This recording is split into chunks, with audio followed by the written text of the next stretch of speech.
12. They now lead by 11 at 63-52. There's only one significant rule change in college basketball this year, Mac, but it is one that the coaches had really been calling for several years. Well, I think it's the right change.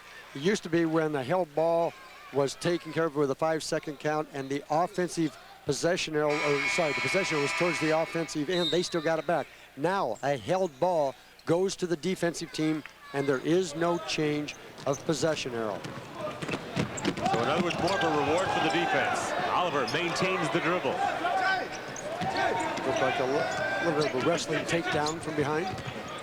Actually, really, the possession arrow will almost only be used when it's maybe simultaneously knocked out of bounds now, right? Yeah.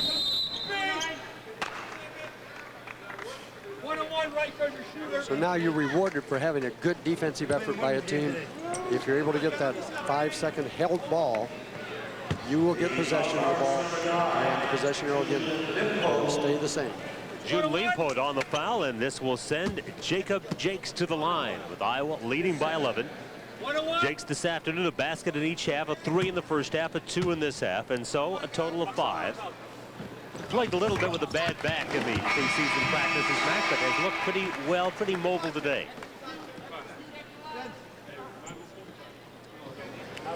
Leanpot now out of the lineup, having committed the foul, and in to take his place is Dennis Espino.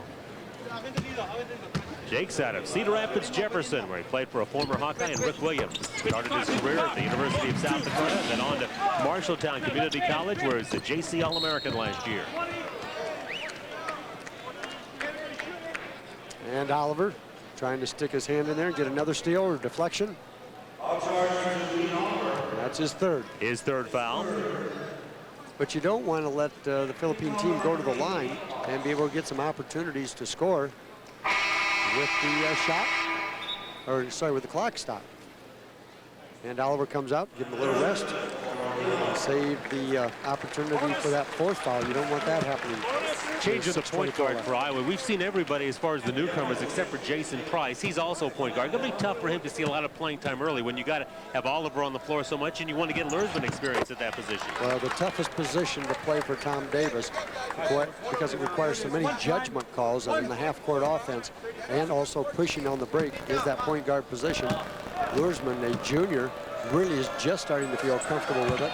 And Oliver, again, we've said, just comfortable also. And that's after playing a lot of it last year, as well as going ahead and playing the English tour. At midcourt, it's picked up by Espino.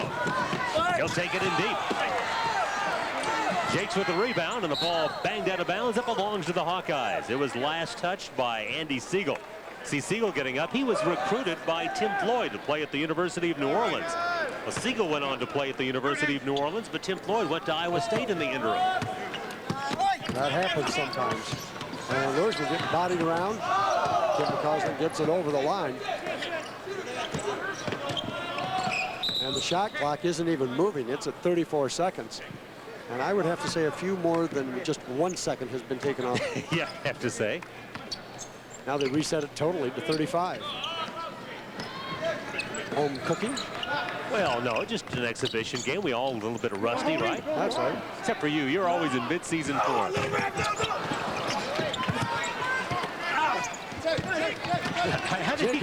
Where did he get that ball? I don't know. I think he took it away from Lursman. I think he did. Lursman's on the deck, and Jacob Jakes says, hey, I'll handle it. Hawks try to pad an 11-point lead.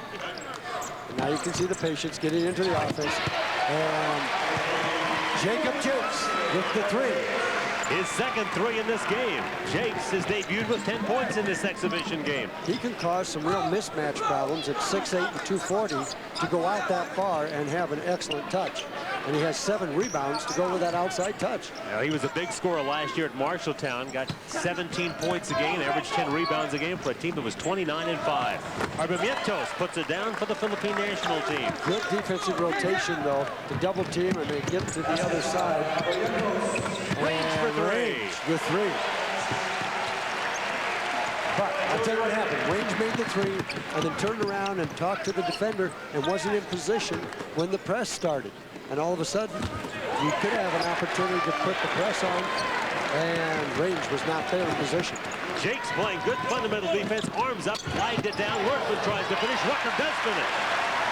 18 for Rucker, and the Hawkeyes blown with 73-56 lead. Hawkeyes on a 9-point run. And a timeout will be taken by Tim Cohn and the Philippine national team.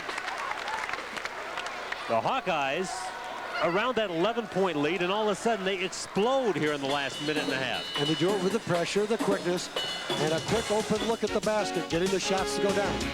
And so the Iowa Hawkeyes with a big lead. Now you're watching Big Ten basketball from ESPN+.